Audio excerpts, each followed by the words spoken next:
I want to welcome everybody to Move Media Studios. You're now rocking with the best, your boy DOXForevers, and this is the Engineer's Corner.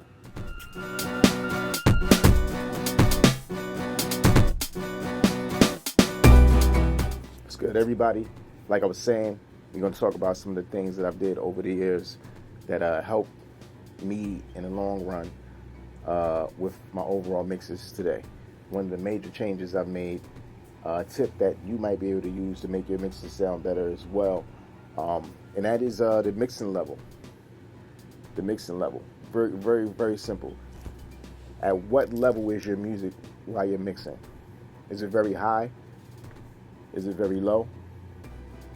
And for any reason, why do you do these things?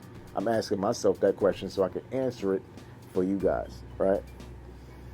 So what I've learned, or what I used to do in the past, is play all my music loud when I was mixing. Because I love bass. I love how things sound loud, like most people do. They want to turn their music to the max, get it hitting and dance or whatever. I was used to listening to music in the club. That's, or having fun. But once you get into the professional realm of creating music and mixing music, I had to change that because I'm a perfectionist, and I've learned that any changes that you make to a mix while the levels are very loud aren't accurate. I'm gonna repeat that. Any changes you make to a mix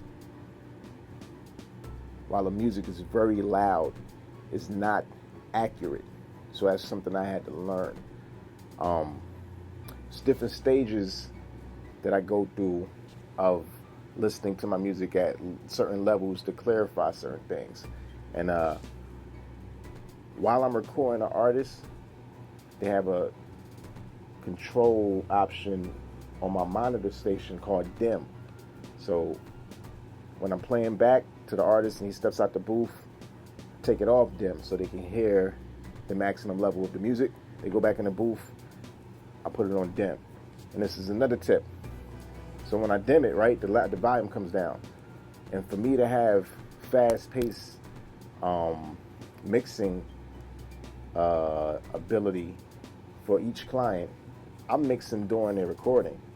You feel what I'm saying? I put it on dim, and I make sure the level of the dim, in terms of the how much sound is coming out the speakers, is low enough for me to have a conversation with another person sitting right next to me.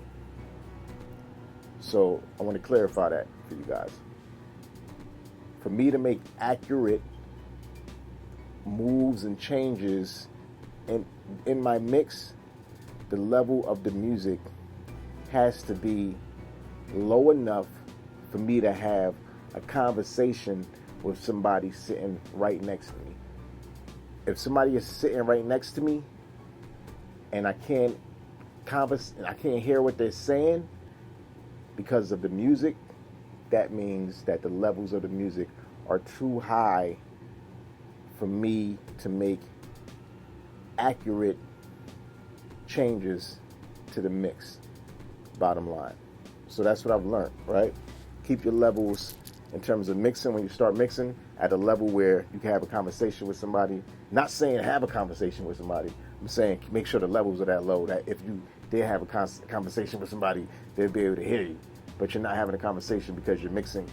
But you guys get the point, right? Yeah. All right. And then after I make those fine tune changes with my compression, my EQ, my reverb, my delay, with that great level of music, not too high, not too low. After I make those fine tune changes, I turn my music down even more. Yeah, I turn it down even more. Almost to the point where it's inaudible. And when I'm at this level of listening, I'm making changes to slight things. Level of reverb, level of the vocal maybe. I'm not doing any type of compression or EQ changes. More so at this level, I'm just changing the volume of most of the pieces of the mix. So they sit. Once I've learned when it's very low and you change the volume and get the volume right and turn it back up, everything seems to sit a little bit more better, or just tie together a little bit more once you make those volume changes at a very low listening level. All right. And now I turn it all the way up, not all the way up, to a level where I would usually listen to my music, like really high, like boom, bass. That's just for me to listen back and make sure all my changes were accurate. That's just for me to vibe out and say, okay, I made the right decision while I was mixing at low level. So again, the first stage of the listening level that you should use is high enough for you to hear it, but low enough for you to have a conversation with somebody sitting next to you. Second level after that is so low that it's almost inaudible, but audible enough for you to like really hear what's going on. And that's the level where you make changes in volume with all the pieces within the mix. And then once you feel like you're comfortable with certain things, then you turn it all the way back up to a level where you usually listen to your music and see how your decisions turned out. What's the outcome of everything that you just did while you listen to it in a low level? And that's my tip. Listen to your music lower while you're mixing. All right? If you want that dope sound, professional level sound, not scratchy or too much compression or too much EQ. If you want a nice clarity and volume-wise, if you want to mix this to hit harder, listen to it low while you mix. You know what I mean? And get comfortable with your speakers, with your monitors, and understand what the balance is between, you know, how loud it is in the studio and how loud it is in your car or outside of the studio. You know what I mean? Because the worst thing to me is when you get a mix in the studio and you go home and it doesn't sound anything like you heard it in the studio. And, you know, I feel like all engineers value their work to the point where if they do something in the studio, they want it to sound like it sounds like in the studio when they go home.